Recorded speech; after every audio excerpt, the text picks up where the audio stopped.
अमरीकी सदर की भारत पर 25% टैक्स लगाने की धमकी। अभी तक भारत से तजारती मुआहिदा नहीं हुआ। डोनाल्ड ट्रंप की तैयारे में मीडिया से गुफ्तगू। कहते हैं तजारती मुआहिदा ना हुआ तो 25% तक टैरिफ लगा सकते हैं। रूस ने 10 दिन में जंग बंद ना की तो टैरिफ आयद करेंगे। चीनी सदर से रवा साल के आखिर तक मुलाकात हो सकती है। फलस्तीन को तस्लीम करने के हक में नहीं, फलस्तीनी रियासत को तस्लीम करना दरअसल हमास को इनाम देना है। समझता हूँ हमास को रिलीफ नहीं मिलना चाहिए। गजा में बच्चे हकीकत में भूखे हैं। इसराइल नहीं चाहता हमास अमदाद या वहाँ जाने वाला पैसा चोरी करे। बरतानवी वज़ीर आज़म से 2 रियासती हल पर बात नहीं हुई। सदर ट्रंप का 30वीं बार पाक भारत जंग बंदी में किरदार का तस्करा। कहते हैं मैंने पाक भारत जंग रुकवाई।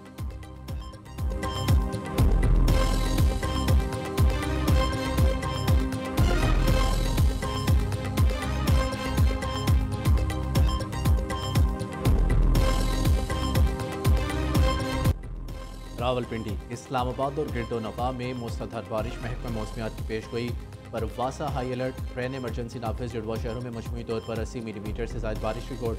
लाहौर के मुख्तलिफ इलाकों में हल्की बारिश से मौसम खुशगवार। मानसहरा, हरीपुर, एबटाबाद, मीरपुर, आज़ाद कश्मीर, नौशहरा, बोनेर, हंगू, मरदान, सवाबी और गिरदोनवा में मूसलाधार बारिश।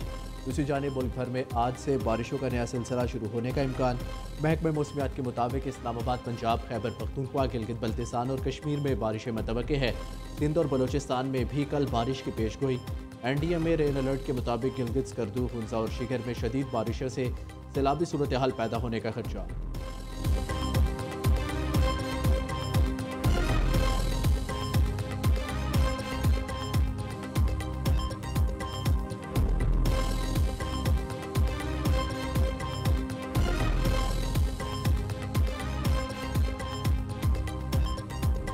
ये जो जंग हुई 4 दिन की, इंतहाई ख़तरनाक लेकिन इंतहाई कम मुद्दत में ये जंग है जो पाकिस्तान ने अल्लाह ताला के फज़ल व करम से हिंदुस्तान के ख़िलाफ़ जीती और पूरी दुनिया इसकी मोतरफ़ है। पूरी दुनिया इसकी मोतरफ़ है। यकीनन पूरी कौम हमारी अफ़वाज पाकिस्तान के लिए शबाना रोज़ दुआएं करती थी और अफ़वाज पाकिस्तान ने उस जुर्रत, दिलेरी, बहादुरी और टेक्निकल जो उनकी सुप्रीमेसी थी उसको इस्तेमाल किया।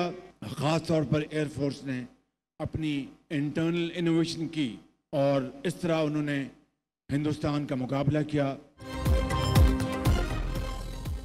ट्रंप जब भी पाक भारत जंग रुकवाने की बात करते हैं तो मोदी का जख्म ताज़ा हो जाता है। अमरीकी सदर का बयान पाकिस्तान की सफारती फतह है। ट्रंप ने कई बार कहा इन्होंने पाक भारत जंग रुकवाई। पूरी दुनिया भारत के खिलाफ जंग में फतह पर पाकिस्तान की मोतरफ है। अल्लाह ने पाकिस्तान को आज दोबारा इज्जत और तौकीर दी है। फील्ड मार्शल आसिम मुनीर ने जुर्रत के साथ भारत के खिलाफ जंग लड़ी। पाक फ़िज़ाई और पाक बहरिया ने दुश्मन का भरपूर मुकाबला किया। मुख्तसर वक्त में पाक फौज ने दुश्मन की गलत फहमी दूर कर दी। वज़ीर आज़म शहबाज शरीफ का लाहौर में पाक बिजनेस एक्सप्रेस की इफ्तिताही तकरीब से खिताब। कहा यूरोपीय रेलवे की तर्ज पर पाकिस्तान बिजनेस एक्सप्रेस की तज़ीन व आराइश की गई। अशराफिया नहीं, आम आदमी के लिए शानदार सफरी सहूलियात फराहम की गई हैं।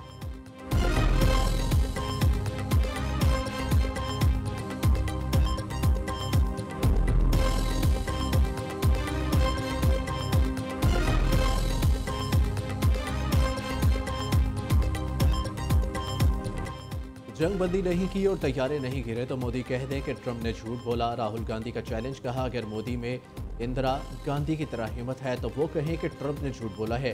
प्रियंका गांधी ने पहलगाम वाक़े का जिम्मेदार भारतीय वज़ीर आज़म नरेंद्र मोदी, वज़ीर दाखिला अमित शाह और वज़ीर दिफा राजनाथ सिंह को ठहरा दिया। अमरिंदर सिंह राजा ने जंग के दौरान राफेल तैयारा गिरने की तस्दीक की। कहा पंजाब में बसियाना एयरफोर्स स्टेशन के करीब राफेल तैयारे का टेल गिरा। अखिलेश यादव ने सवाल किया हमारे बेहतरीन एयरक्राफ्ट की लीमू मिर्च लगाकर पूजा की गई, वो कितना उड़े थे? इंटेलिजेंस नाकामी की जिम्मेदारी किसकी है?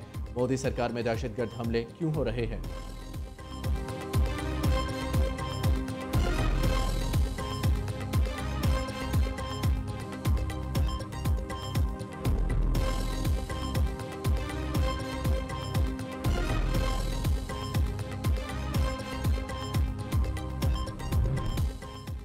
भारतीय वज़ीर आज़म नरेंद्र मोदी की लोकसभा से खिताब के दौरान भी शर्मिंदगी का सामना। ऑपरेशन सिंदूर से मुतालिक झूठे दावों पर अपोजिशन के कहे झूठ झूठ के नारे लगते रहे। मोदी की तकरीर के दौरान अपोजिशन अरकान का शोर शराबा।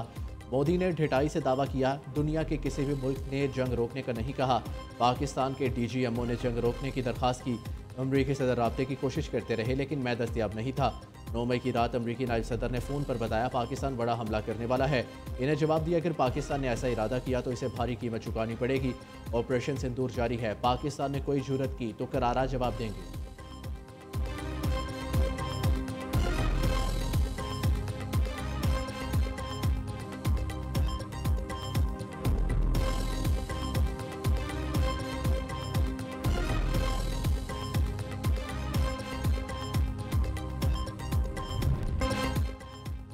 चिदम्बरम ने पाकिस्तान को क्लीन चिट क्यों दी, पाकिस्तान को बचाकर आपको क्या मिलेगा। भारतीय वज़ीर दाखिला अमित शाह की लोकसभा में चीखें।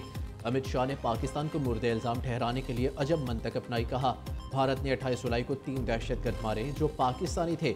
इन दहशतगर्दों से पाकिस्तानी वोटर कार्ड और चॉकलेट्स मिली। दूसरी जानिब अमित शाह के मुज़हिका खेज़ इल्ज़ाम पर खुद भारतीय अवाम ने सवाल उठा दिए। कहा क्या हलाक मुबैना दहशतगर्दों ने 3 माह तक चॉकलेट्स अपने पास महफूज रखी। पाकिस्तान में ID कार्ड होते हैं, वोटर कार्ड नहीं। DGI SPR lieutenant general Ahmed Sharif Chaudhry पहले ही जाली मुकाबलों का बता चुके। गैर कानूनी तौर पर भारतीय जेलों में कैद मासूम पाकिस्तानियों को जाली मुकाबलों में मारा जा रहा है। कैदियों से ज़बरदस्ती पाकिस्तान मुखालिफ बयानात भी दिलवाए जा रहे हैं।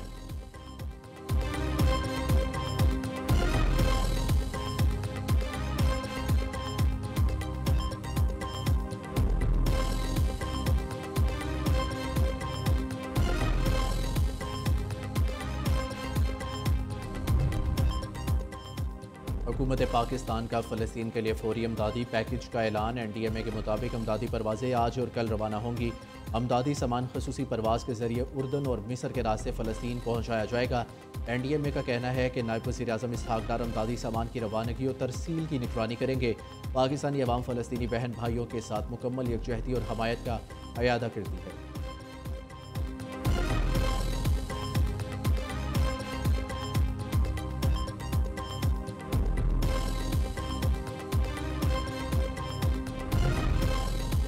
बरतानिया मशरूत तौर पर फ़लस्तीन को बतौर रियासत तस्लीम करने पर राज़ी। बरतानवी वज़ीर आज़म सर केयर स्टोरमर ने कहा फ़लस्तीन को तस्लीम करने का वक्त आ गया। इसराइल 2 रियासती हल पर राज़ी हो, मगरबी किनारे पर कब्जा न करने का ऐलान करे।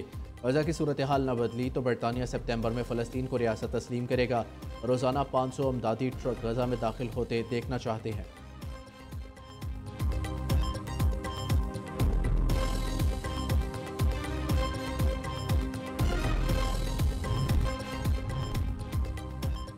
वज़ीर आज़म शहबाज शरीफ ने आज वफाकी कैबिनेट का इजलास तलब कर लिया। इजलास में मुल्की माशी सियासी सूरत हाल का जायज़ा लिया जाएगा।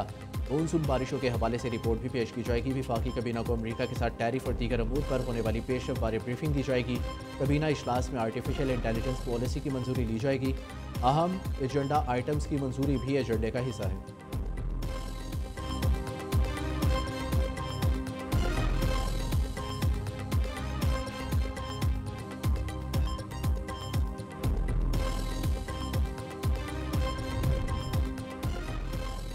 आलमी मार्केट में खाम तेल सस्ता, फ़ी बैरल कीमत $2.09 कमी से $73.19 पर आ गई। 1 अगस्त से पेट्रोलियम मसनूआत सस्ती होने का इम्कान। पेट्रोल की कीमत में ₹9.93, डीजल ₹4.69 लीटर कमी मतवक्के है।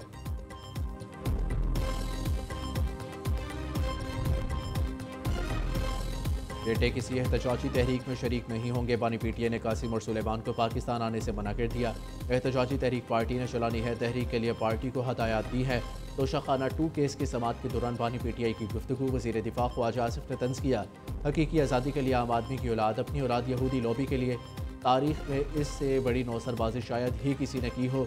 बहुत से ड्रामों में से ये भी एक ड्रामा था। दूसरी जानिब तर्जुमान तहरीक इंसाफ शेख वकास अकरम कहते हैं बानी PTI ने बेटों को पाकिस्तान आने से नहीं रोका। कासिम और सुलेमान आएंगे, किसी को कोई शक नहीं होना चाहिए। इस हवाले से फ़कत तारीख का तयन होना बाकी है।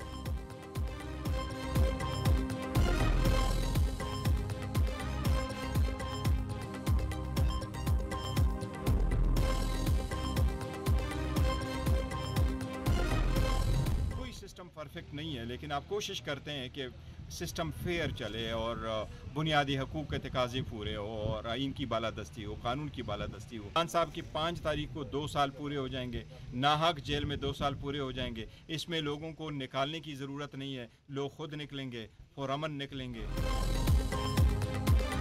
इलेक्शन कमीशन वजाहतें देने की बजाय आइन और कानून को फॉलो करे। चेयरमैन PTI बैरिस्टर गौहर का मुतालबा। आर्टिकल 63 में वाज़ेह है, नाअहली से कबल फरीक को सुना जाएगा। इलेक्शन कमीशन ने जल्दी दिखाई या ऐसा नहीं होना चाहिए।